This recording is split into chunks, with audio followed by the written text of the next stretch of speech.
Hopefully my grandchildren have even more of our culture and our language than I did. I'm making my cradleboard for my grandchildren. All those things are made with love. Are made with love. Are made with love. Buju, Waabanangagokwe, Indigenous Kanigu. Mashkanushi and Dudem, Gaa-miskwaabikaag and Dunjaba, Edashoning, Missing and Da, Nungum. My name is Michelle Defoe. My clan is Muskie. I'm from Red Cliff, Wisconsin, but I live here in Duluth. For me, learning about the cradleboard and the moss bags and things like that, I became interested in that because that's where I was at in life. I was ready to have my babies and realized that a lot of our traditions, I wanted to raise my kids that way in a traditional Anishinaabe way. And I didn't know all of that. So I was trying to piece together the things that I did know and also seek out the things that I didn't know yet.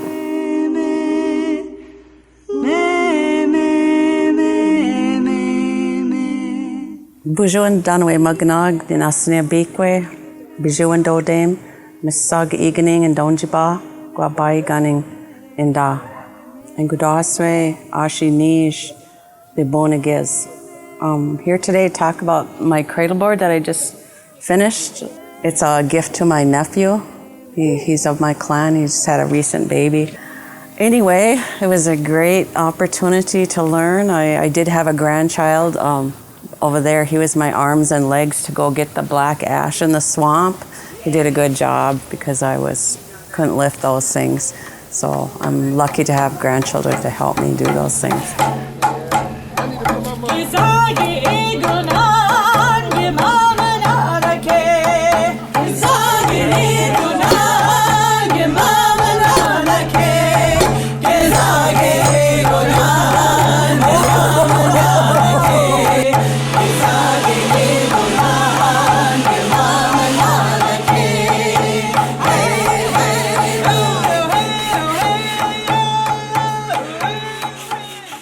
Buju, my English name is Valerie. My Ojibwe name is Zhaawendaagozikwe. It means she brings love. I am a descendant of Fond du Lac and Muckleshoot, Long Plains First Nation, and Yakima. I have always been interested in wanting to make cradleboards and learning. My family uses cradleboards. Me and my brother were in cradleboards when we were little, and when my son was born, we took apart the cradleboards and reclothed them. I had my son on the cradleboard, and he's not too terrible. No. But he listens well, and it's like he watches, and it's like I feel like it's a form of them, being more clever and learning things. A lot of times they carry stuff here like a dream catcher, which I'm gonna make. It's kind of important for that young person to have that if you know the story of the dream catcher and why it was made. We use the cradleboard for reasons. It's not just to hold the baby down, but it's to teach that baby to look forward and to be calm and to be patient and to watch things. And I was taught that it's kind of like a form of discipline. It teaches us self-discipline and to be able to look forward and to figure things out because you're always watching what your family is doing. Mitäs mä kesätuan we kagasiikak miku minä we maskiko kami kuma binde. Missä wa sitä kobinak. Ni wit kobina was. Iga ehkä tuot me se kispin noegiat. Kiuta bino jimet. Wit kobina so ketok. Mo. Cha, go more weekend. Oh, I'm getting to Greece. Neske this way. Can never say a good thing new pabaya no come. New pabana the way Nagaajiwanaang and Nipavan the Waabanangagokwe and Greece away.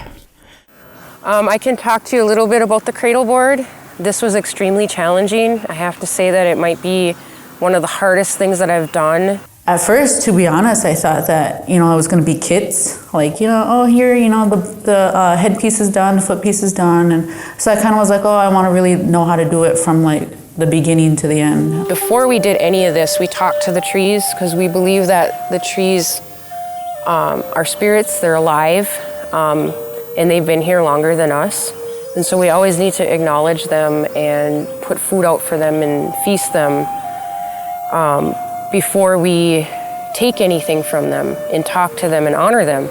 And so one thing that we did do before we did any cutting and stuff is our instructor sang a song to them, and then we offered tobacco. So, when they did that, and I'm like, all right, we're going to be going in the swamp. The only thing I did for you was cut the tree down. I kind of was like, okay, well, this is going to be a lot of work. So I was like, all right, cool. And we got out there and we hauled the trees out. I wasn't used to using my arm strength, so I got a really good workout. So then after we split our pieces, we had to get them down to these small sections, and that was a lot of hard work. Taking a hatchet and whittling it down, sawing, and then we planed it where we could get it smooth. Once we got it down to the smaller size, we used a steamer. And we put the wood in there and steamed it for about an hour, 45 minutes. Took it out, and we had made like molds. And then we clamp them onto the mold and bend it. And that process is a little hard. You kind of got to work with the wood so it doesn't crack. Some people's did crack. Along with pieces cracking and breaking and having to redo them over and over again, there was a mental and internal struggle too that we needed to work through. And a lot of that, for me anyways, I can only speak for myself, was realizing how important this project is, that you don't want to just give up on it. Realizing that you don't want to put your frustrations and your anger into your piece. And so it's very tricky. If you get frustrated and angry, that's okay. That's part of the process. But you have to take a step back and take care of yourself before you get back to working on it. Because you only want to have your prayers and your good energy and your love going into these projects, because our babies are going to be inside of here. And so, it was that process of taking a break, take care of myself, and then get back at it. Don't give up. And those things we built with love, and we put our baby in that. And I believe that, those things that we built with our hands are with love, and it's like when our baby's in it, it's like that love is surrounding them.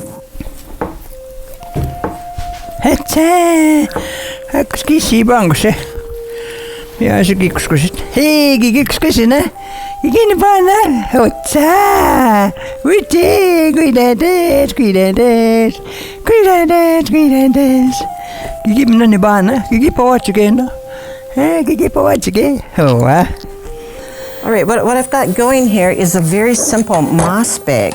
And the reason why they're called a moss bag is, what did people use for diapers before we had cloth diapers and now those terrible disposable diapers? And what they used to use, you used to go in the woods in the swamp and get that moss. And then they would dry it and put it over a fire and then take it. So the baby would be stuck in here and then wrapped all around moss. So whenever the baby needed changing, you just took the moss out.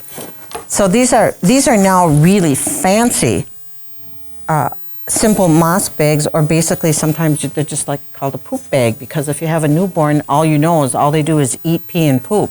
So you would have not as fancy ones as this, but you would have like 6 of them, and this would be like your liner, and then the baby would go in the cradle board with this, and then a fancier liner over it.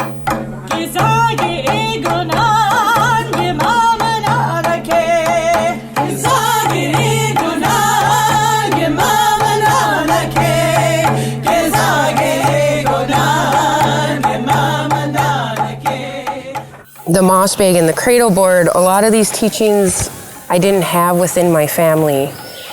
And so part of this was reclaiming that back into my family. Learning about the cradle board, but then finally making one and having one for my grandkids. And then the moss bags here, how do we bring that back into our family system? I did not know how to make a moss bag. I didn't know anything about that. And this first one came from my oldest daughter, Shannon. Her grandma made this.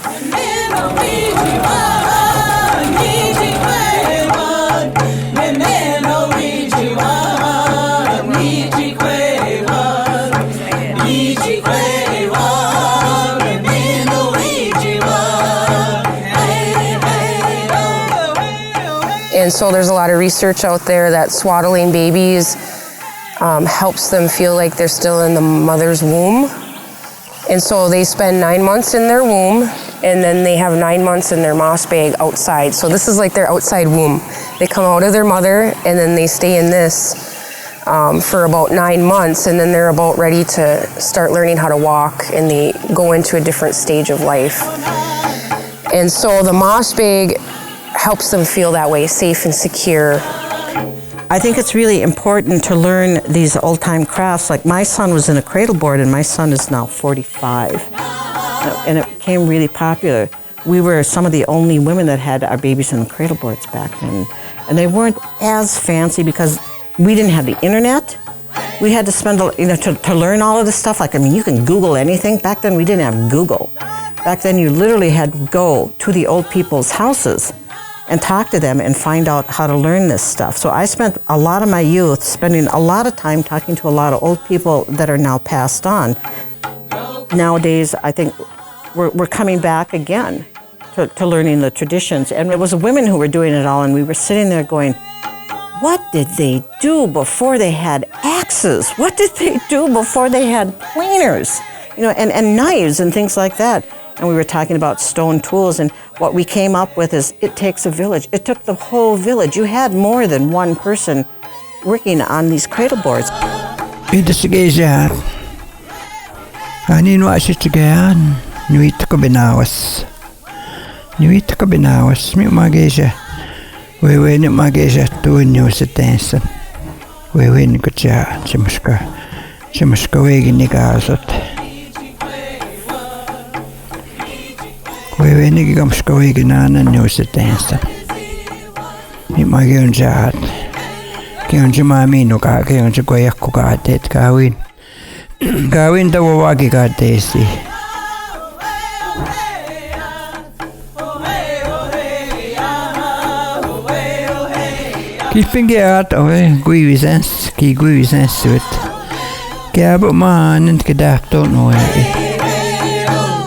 Bonjour, Waabanangagokwe and Nagaajiwanaang. Well, my English name is Rebecca Dunlap, and I'm from the Fond du Lac Reservation. Been practicing birth work for approximately 10 plus years. But throughout the time that I was doing birth work, I started realizing that there's a lot of racism that our community members have to face, and a lot of re-traumatizing that they also face when they are birthing, mostly in the hospitals is what my experience was. And I was becoming fearful for my community and wanted to learn more about why these things were happening and how we could change that in our communities and how we could reclaim our sacred birthing practices. And we have a lot to learn from our elders and community members on how birth can start, and that it doesn't have to include interventions or equipment necessarily, but that really it can start with sacred medicines and songs, and those can be really healing for our community members.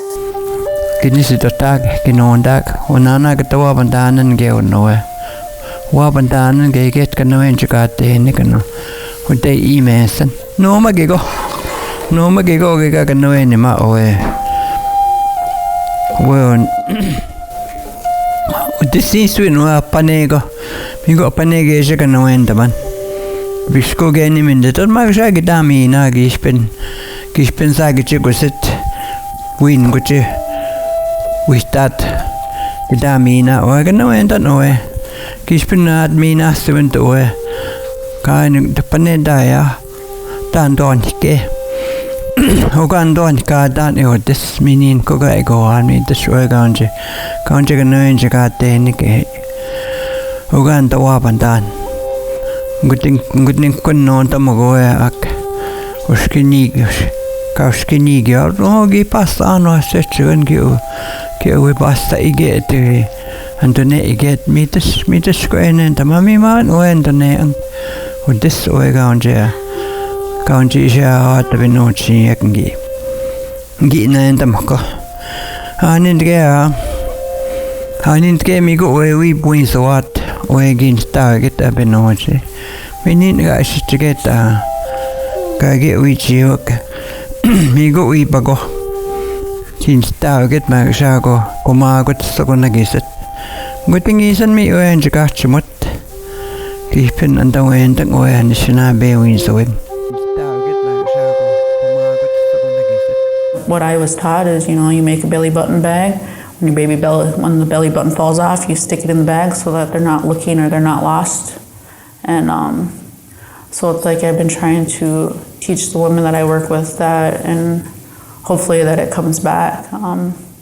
Because it's like a lot of the women that I have worked with do know about it, but they never had anybody teach them, or they're like, yeah, I've heard of it, but how do I make one? What do I do with it? And it's like, it's kind of like, oh, I can teach you. You want to learn? So that's why I'm like grateful that we have these classes and that people are doing it and that there's people here doing it, because then it's like now I can take this knowledge and be like, hey, I've learned this. Let me teach you. And that way, I look at it too like the beginning of our lives. If our parents are knowing these things and have this knowledge, then we can live a good life, and that our children can live a good life. And so there's an old tradition that I was taught when I had my son 11 years ago, where you are supposed to keep that little stump that falls off after baby's born. And so what you do is you take that little stump and then you can put it in this pouch. And what you do is you keep that pouch nearby. So back in the day when we used dikkenagans more, we would hang that on the dikkenagan. And so that would be, it would kind of like watch over baby and stay with baby. And then that pouch should stay with your baby throughout their life. So you're going to take these two, and what you want to do is you want to put whatever side you want to be on the outside. So if you want the pretty side on the outside, you would put pretty side to pretty side, like that. And that's how you'll sew it together. Does anybody know what a whip stitch is? It's like you whip it around the edges. So I can show you how to do that too. And so you can get this is sinew, and traditional sinew is actually there's like little threads, I guess. They kind of look like threads that are on the inside of a deer's intestines. And so that would be traditional sinew, but this is not traditional. This is store-bought. The brain tan hide is really soft. It's almost just like thick fabric. So put it through there, and then you just kind of go around and put it through on the other side where you put the first stitch through.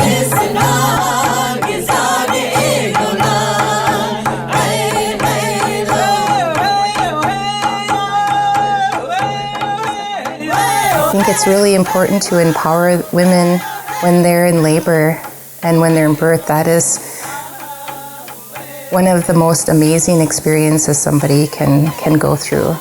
And when we're telling them that they can't do something or that they need some sort of intervention during that time, it really disempowers them. In our community, we have a group of strong female runners, and just imagine if we were to go along the road when they're running and say, hey, you should get in my car. I think you might sprain something along the way. Or, hey, you better not eat anything. You could puke at the end of this race. If we were to do that, it would disempower them along the way. And they've found such empowerment in this and running together and doing it together and encouraging each other. And we need to get away from disempowering women when they're in birth and labor too, and allow them to follow through and see that through, and feed them and give them something to drink and encourage them and tell them they can do it. It is my guess the kaskigin na morgan way. When you can son way when it did hey bojo. So they started a workshop and they invited 8 men and 8 women to come. From what I understand, the cradleboard was more of a man's thing that would be done, and then the moss bag is something that women would do. And during this workshop, 8 women showed up, so that's what how we ended up doing the cradleboards, was having women make them. I had never been in a workshop before, because when I went to school, girls did home ec, men did shop. And I found it extremely exciting to be able to use these giant power tools. And what was really interesting is with this group, it was all women who were building this cradleboard. And I'm going, man, Fond du Lac's got some really tough women. So my biggest learning thing, besides it being for family, is probably not as traditional as most, but it's working with power tools. I never had so much opportunity to work with power tools, and that was empowering. Not to be corny, but it was kind of cool to work a planer, a steamer, bending wood. That was pretty, it was like a birth itself. I kind of felt like a sense of loss or sadness, because thinking about, how did we do this a long time ago? How could we have done it? And but also at the same time feeling that pride of, we did do this and we are still doing it. So, I also look at things like, it's good to have that knowledge of things that we did a long time ago, but also to have the means of doing it in a little bit easier way. I feel like we adapted, through our whole history of our people. We always adapt. And, if something came out that we could use, like power tools, I think our elders would be like, yeah, use it if it makes it go faster, my parents and my grandparents told me, work smarter, not harder. And my partner even says that too, work smarter, not harder. If we were able to empower our community members and our mothers and show men in the community how powerful women are, and to allow them in spaces where they could help assist them in that empowerment, I think it could make a big change for males and females in our community. One thing that I learned along the way is that we've really gotten away from our roles in our communities and finding that balance within birthing practices. And so it's not just support for women, but it's also supporting the father and the males in our communities. And we really need that balance in our communities. We used to have fires for the babies when they came into this world, the spirits when they came in. And that was the father's job, the males in the community. That was their role, was to start the fire when the mom was in active labor, and then to watch over that fire during that time that they were in labor. There were a lot of other roles too that fathers could do, and people came from all over in the community, and they would gather around the fire. They would say their prayers for that little one that was coming here and for that laboring mother, and people could gather around and sing songs and so forth. I realized I'm the oldest one in here. Oh, that's scary. But then we have these younger women in here also. And that's the whole other thing always about Native people, is it's always generational. If we look historically back in time, there was the boarding school era where children were removed from their homes and they were put in boarding school, and they were kind of forced into a different lifestyle. And so there was this break in our family systems and our traditional ways of being. That would be my great-grandma. She went through boarding school, so she carried both. She carried the trauma of boarding school and being a first language speaker. And so she worked through those things within her life, and she struggled to heal from that, but she came a long ways. just like I was talking about the intergenerational trauma before, it's like, a lot of that stuff carries down in us, but so does the resilience, so does the love, so does the teachings, so does the knowledge. And it's like, by giving them offerings to those things, it comes back. I believe it comes back, like I was saying earlier, those things, a lot of those things came from the dreams and the spirits, and, when we start picking those things up and giving them offerings, they come back. So now in my lifetime, I'm reclaiming all these pieces that I wasn't able to have. I started recognizing that this could be the start of changing some of the epidemics that we're seeing in our communities. If we can incorporate language, if we can incorporate song, if we can incorporate the medicines that are original to our communities, I believe that that can really be the start of making change. There's spiritual connections to all this. We are a spiritual people, and whether you believe it or not, your ancestors did, and that still goes down in your blood. And so, I share that knowledge with some of my clients, and it's like, some of the births I've been to, it's like, I was also taught that when the mother's in labor, it's like her spirit will travel to find that little baby spirit and help them come back. And so I've been in labors, and it's like I could see, sometimes I'll see little spirits or like a shimmer. And I remember the first time I told my mom that it was one of my first births on my own, and I had seen a shimmer kind of on the side of the room, and I thought it was smoke. I kind of was like, oh, there's smoke in here, and I looked at it, and it was like it was gone. And I kind of was like, oh, okay, well, maybe I'm just tired, or I don't know, And I didn't really think about it right away. And then I talked to my mom later, and she's like, that was probably that baby, that spirit, When was that baby born after? How long after was that? And I was like, oh, probably an hour. And she's like, yeah, that little baby was showing itself to you before it came out. And I was just like, holy. And I was like, after she said that, I got goosebumps, and I was almost crying, because I was like, that's like a beautiful experience to be able to have somebody to even explain it to you so that you understand it. Because I was like, at first I kind of was like, it's nothing. And it's like,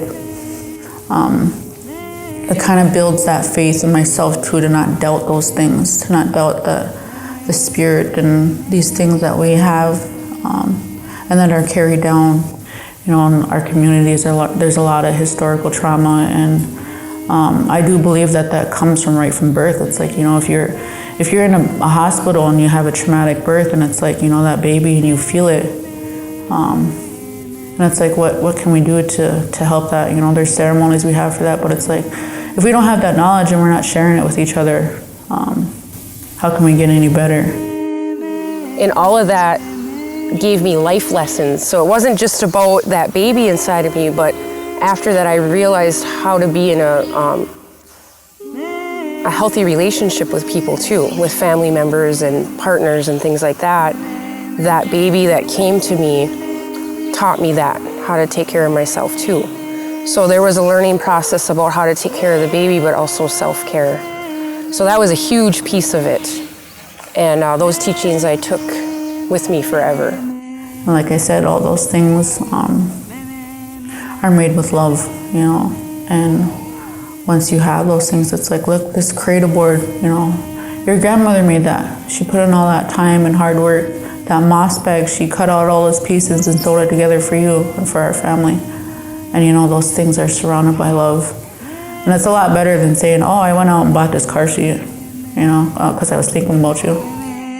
Because we as Native people need to reclaim what was ours and celebrate it. And doing the creating, and there's nothing more fun than creating something new for a baby. Pakane go shichika te we bisan. Kigi shika kai shinibat. Umagi when ke igi inapikese. Gweki inapikese ma we bisaning. Shino dagat magi a basic me not ma basic shino dagat. Me tas ma shinapising we. Me not we me ma ship. Pakita o dek me tas we bisat and ke. O ma we winge me no ni be got no gi. We nigi we bisat. O me no endan gi shika ketta ko ka non kit bekak. Gi shika ketta. We biso a be no ji. Ka ingi kenda sina ni non wenji we biso sigit bekatinik. Kau ni kan gi non de si met ko ge go shi ken gi go.